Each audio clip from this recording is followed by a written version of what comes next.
Entre 1993 et 1994, notre pays a connu une grave crise politique qui a opposé deux camps. Le camp de M. Denis Sassou Nguesso, alors ancien chef d'État, de M. Bernard Kolela, alors maire de la ville de Brazzaville, et de l'autre, M. Pascal Lissouba, alors président de la République.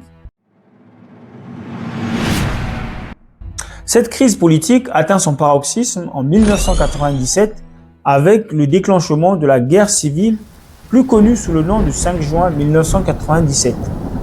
Cette guerre d'une violence meurtrière à laquelle on impute entre 4 000 et 10 000 morts est connue dans la mémoire collective nationale comme étant le début d'un conflit géo-ethnique. Mais en réalité, l'histoire du tribalisme dans notre pays a des origines beaucoup plus lointaines et profondes qu'on ne le pense. Nous sommes en 1957. Notre pays est encore une colonie française et s'appelle alors le Moyen Congo. C'est donc dans ce contexte que s'organisent dans tous les territoires d'outre-mer français des élections territoriales. À ces élections prennent part différents partis politiques. À l'issue de ces élections, les résultats s'avèrent très serrés, soit 23 sièges pour les partis de la coalition, MSA, GPS, PPC, et 22 sièges pour l'UDDA de l'abbé Fulbert Youlou. Brazzaville, 1958, Brazzaville s'embrase et les confrontations dérivent en une sanglante émeute entre nordistes et sudistes. C'est la première fois dans l'histoire moderne de notre jeune république que l'on parle du conflit ethnique opposant le nord et le sud. Bonjour et bienvenue sur ma chaîne, je suis Boris Kimwala. Quelqu'un avait dit, un peuple qui ne connaît pas son histoire est condamné à la voir se répéter systématiquement. Ce à quoi je voudrais rajouter en disant que pourvu que cette histoire qui se répète à l'infini soit glorieuse et constructive pour le peuple et son destin, autrement, c'est son destin qui en pâtit. Nous sommes en 1990 lorsque, enfant, j'entends mon grand-père me dire ces paroles. Mon petit-fils, ce pays n'a plus rien à nous offrir à nous. Désespéré qu'il était dans l'avenir du pays dont il voyait les dirigeants sombrer dans le népotisme et le tribalisme. Mais toi, me dit-il, quand tu seras grand, tu hériteras d'un Congo beaucoup plus uni et prospère. Aujourd'hui, un peu plus de 30 ans plus tard, en plus du constat amer que je partage avec lui, parce que le pays semble toujours dans les divisions, le tribalisme, mais en plus, le pays n'est pas sorti de la pauvreté, du sous-développement. Je crains que notre pays semble davantage dans des divisions et des querelles politiciennes qui ont longtemps d'ailleurs empêché son éclosion en tant que nation unie et prospère. Le pays que nous avons hérité a été bâti sur des fondements de divisions, de querelles et de luttes de pouvoir qui ont longtemps attendri notre destin commun et qui empêchent le soleil du bonheur de se lever au-dessus du Congo. Il nous appartient à nous, nouvelle génération, si nous voulons insuffler un nouvel élan au Congo, de comprendre et surtout de combattre ensemble le mal, voire les maux qui nous rongent de l'intérieur et qui nous empêchent d'aller de l'avant. C'est pourquoi, à travers cette vidéo, je vous propose de visiter, voire de revisiter certains contours majeurs qui ont façonné l'histoire politique de notre pays et qui nous permettent finalement de comprendre quels sont les enjeux liés à notre destin commun. 1960. C'est la date symbolique marquant l'accession à l'indépendance de notre pays. Vert, jaune, rouge. Ce sont les couleurs emblématiques de notre drapeau national. 342 000 km². C'est l'étendue du territoire national qui regorge d'immenses ressources naturelles. Pétrole, bois, manganèse, gaz naturel, or, fer, diamant, plomb, cuivre, potasse, zinc, fleuves, rivières, océans, savanes, forêts et montagnes. C'est ça notre héritage commun. Celui de nos enfants et petits-enfants aussi. Nul n'a le droit de l'ignorer, nul n'a le droit de le contrer. Tous, nous avons le devoir de veiller sur le Congo. Il y a Bisso Congo, car le Congo... Entre 1993 et 1994, notre pays a connu une grave crise politique qui, sur fond de contestation électorale, a opposé deux camps. Le camp de M. Denis Sassou Nguesso, alors ancien chef d'État, de M. Bernard Kolela, alors maire de la ville de Brazzaville et principal leader du mouvement de l'opposition, à savoir le MCDDI d'une part, et de l'autre, M. Pascal Lissouba, alors président de la République. Cette crise politique atteint son paroxysme en 1997 avec le déclenchement de la guerre civile, plus connue sous le nom du 5 juin 1997. Cette guerre d'une violence meurtrière à laquelle on impute entre 4 000 et 10 000 morts est connue dans la mémoire collective nationale comme étant le début d'un conflit géo-ethnique avec la tribalisation et l'ethnicisation de la population congolaise, donc du peuple congolais, à des fins purement politiciennes. Mais en réalité, l'histoire du tribalisme dans notre pays a des origines beaucoup plus lointaines et profondes qu'on ne le pense. Tenez, nous sommes le 15 août 1963, soit 3 ans, jour pour jour, après la proclamation de l'indépendance de notre pays. Fulbert Youlou, premier président de notre jeune république, vient d'être renversé par un mouvement révolutionnaire qu'on va appeler le mouvement du 13, 14, 15 août 1963, encore connu comme étant les Trois Glorieuses de notre pays. Mais comment est-ce possible? Comment en est-on arrivé là?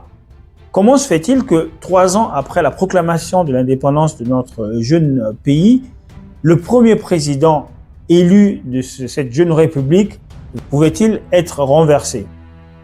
Pour comprendre les événements qui ont concouru à la déchéance et donc à la démission de l'abbé Fulbert Youlou, je vous propose de faire un flashback historique. Nous sommes en 1957. Notre pays est encore une colonie française et s'appelle alors le Moyen Congo. 1957, c'est aussi l'entrée en vigueur de la loi cadre partout dans les territoires colonisés par la France. La loi cadre qui, avec la mise en œuvre de l'arrêté 1339, a été adoptée à l'issue des élections à l'Assemblée territoriale, qui fixe les modalités et la composition d'un conseil de gouvernement élu au suffrage universel, permet au pouvoir exécutif de bénéficier d'une certaine forme d'autonomie par rapport à la métropole et donc par rapport à la France. C'est donc dans ce contexte que s'organisent dans tous les territoires d'outre-mer français des élections territoriales. Le Moyen Congo, actuelle République du Congo, va donc se mettre en ordre de bataille pour organiser ces élections. À ces élections prennent part différents partis politiques. On note par exemple l'Union des démocraties pour la défense des intérêts africains, UDDIA en sigle, dirigée par l'abbé Fulbert Youlou. Face à lui, une coalition de partis, composée notamment du GPS, Groupement pour le progrès économique et social du Moyen Congo, dirigé par Simon-Pierre Kikungangot, ancien collaborateur de l'abbé Fulbert Youlou et membre de l'UDDA qui vient de quitter pour rejoindre la coalition.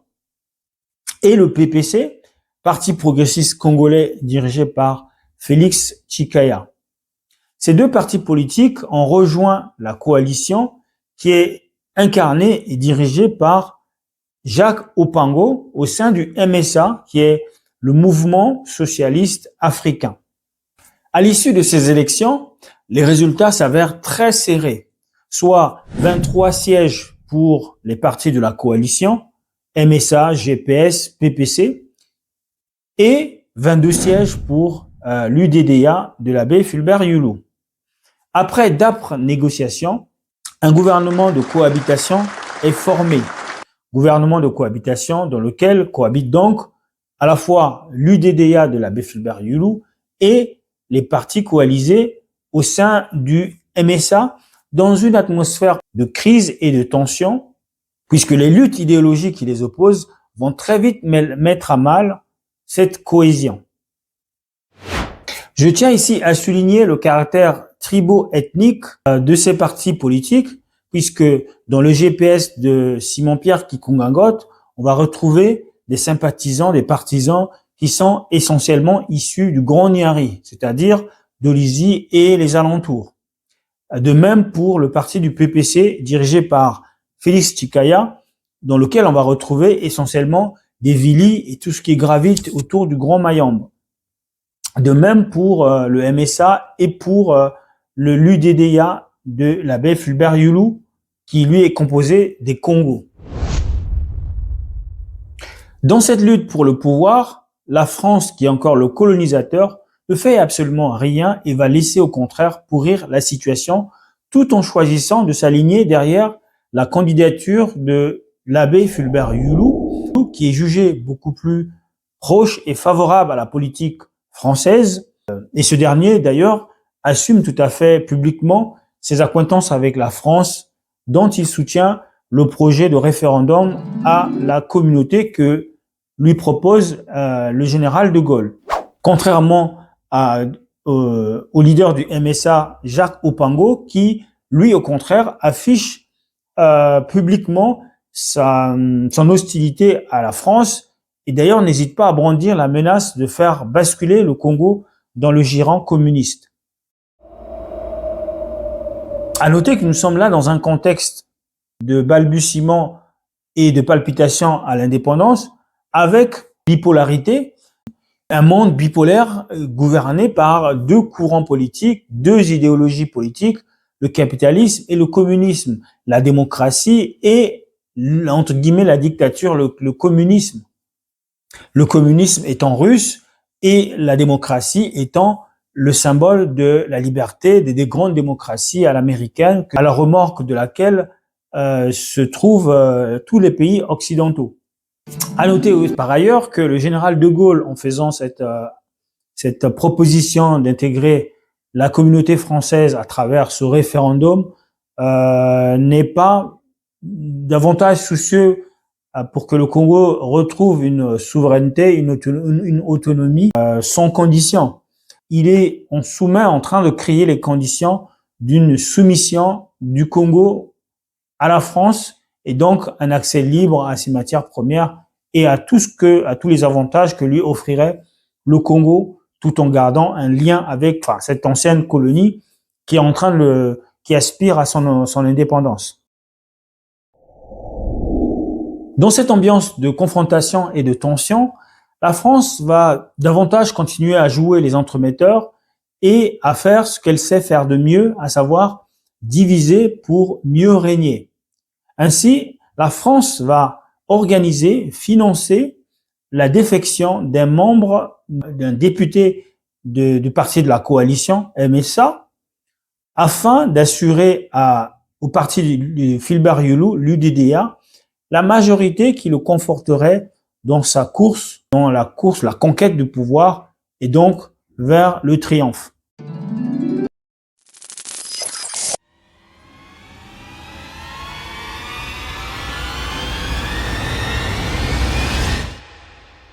Le 28 novembre 1958, à Pointe-Noire, alors capitale du Moyen-Congo, où se réunit l'Assemblée territoriale pour doter le pays d'institutions dirigeantes, les choses tournent au chaos.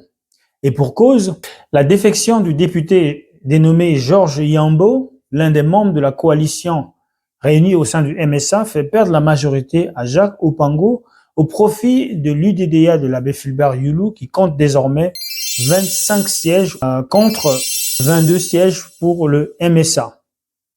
Les députés du MSA, par conséquent, crient à la fraude et boycottent l'Assemblée en signe de protestation. Fort de sa nouvelle majorité, l'abbé Fulbert Yulu et ses députés réunis au sein de l'UDDA remportent les élections et ainsi l'abbé Fulbert Yulu est élu Premier ministre du Moyen-Congo. Voilà une occasion toute trouvée pour ces députés de passer à l'offensive et de faire voter un certain nombre de lois. Parmi les lois qui avaient été votées, adoptées, il y avait une loi qui reconnaissait l'UDDA comme étant le seul et légitime parti pouvant mener des activités politiques dans le territoire, c'est-à-dire le parti imposé, le parti l'UDDA comme étant le parti État.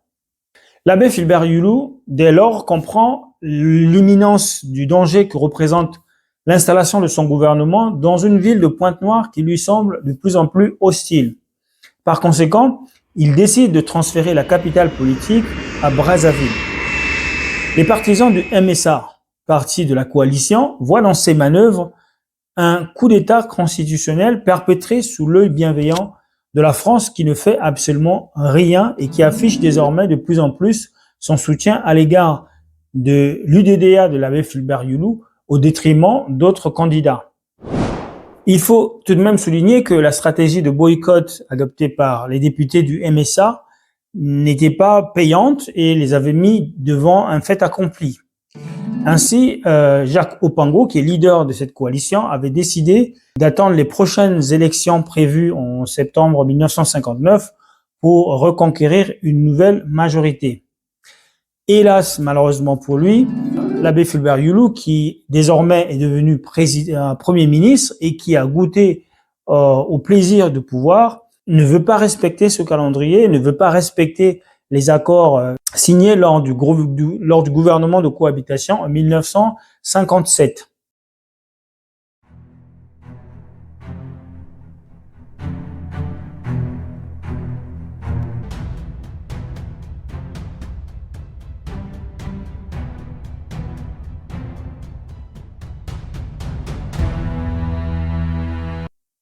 En refusant d'organiser ces élections conformément aux accords signés, l'abbé Fulbert Youlou crée les conditions d'implosion d'une crise et des tensions qui couvaient déjà depuis plusieurs mois désormais. Voilà qui donne donc le prétexte aux partisans du MSA de mettre le feu aux poudres.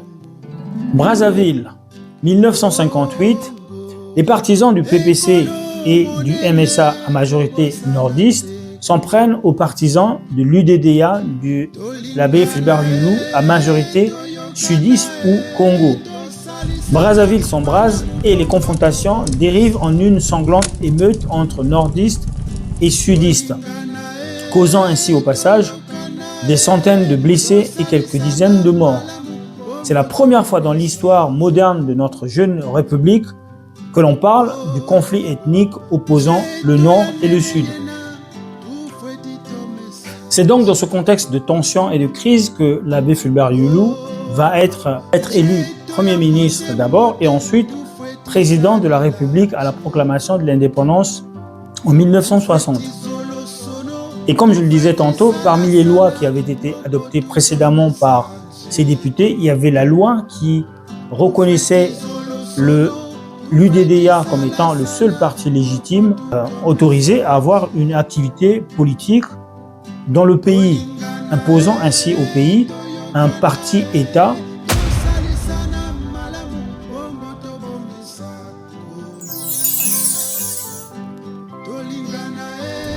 Quand on regarde la situation du Congo, les événements politiques qui ont jalonné notre histoire, ainsi que les intrigues qui l'ont façonné, force est de constater que les dirigeants actuels du Congo sont les dignes héritiers des pères de l'indépendance qui ont brillé par l'intérêt personnel, le clientélisme, la ruse, les crimes de toute nature, le tribalisme comme moyen pour parvenir au pouvoir et le conserver. Le clivage nord-sud et le tribalisme ne sont qu'un moyen dont se servent les politiques depuis les premières heures de notre histoire politique pour parvenir à leur fin. Ainsi, le peuple congolais, quelle que soit son origine ethnique, n'est qu'une victime collatérale des intérêts personnels et de l'ambition de pouvoir des hommes qui jusqu'ici ont dirigé le pays. Nous pouvons donc légitimement regretter le fait que cette histoire de notre pays ne soit pas enseignée à l'école, que cette histoire ne soit pas dans les programmes, dans les manuels scolaires pour apprendre à nos enfants, apprendre à la jeune génération les faits historiques qui ont bien souvent plongé notre pays dans le chaos et d'en tirer toutes les conséquences nécessaires pour l'avenir. Comment peut-on espérer nous libérer des fantômes du passé qui hantent notre pays si les problèmes éternels liés aux conflits électoraux, à la conflictualisation de la société et donc du peuple sur des bases ethniques, si le non-respect de la parole donnée n'est pas enseigné, de sorte que les erreurs du passé deviennent des leçons tirées, des enseignements qui nous permettront de construire l'unité nationale et la cohésion nationale qui sont des conditions indispensables pour bâtir une société unie, prospère et forte.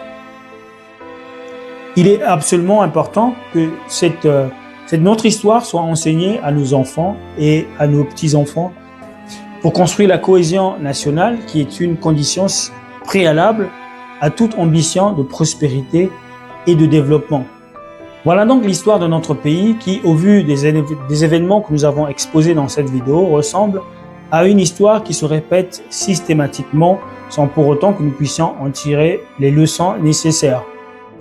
Notre pays, depuis les premières heures de l'indépendance, n'a fait que reproduire les mêmes schémas d'intolérance politique, de violence politique, de manipulation ethnique et de conflictualisation de la société à des fins purement politiciennes qui profitent bien souvent à ceux qui veulent arriver au pouvoir et ceux qui veulent le confisquer. À travers ce genre de vidéos, nous contribuons à non seulement informer notre communauté nationale, les Congolais, de ce qui se passe, de ce qui s'est passé dans notre histoire, de notre pays, pour qu'ils en soient au courant et qu'ils puissent en tirer toutes les conséquences nécessaires.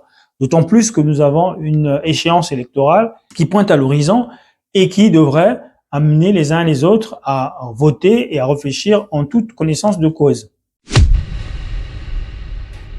Voilà ce que je voulais partager dans cette vidéo. Si cette vidéo vous a plu parce que vous en avez appris des choses, merci de liker, de partager, de commenter, car c'est ainsi que nous allons pouvoir partager autour de cette vidéo afin que d'autres personnes puissent la connaître, puissent découvrir cette vidéo, puissent découvrir cette chaîne et qu'ensemble, à travers les discussions et les échanges que nous allons avoir, que nous puissions en réfléchir ensemble autour des thématiques à aborder.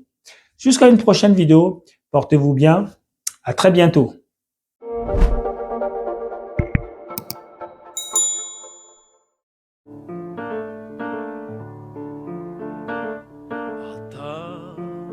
Ozali vili, ata mongala, ata mokongo.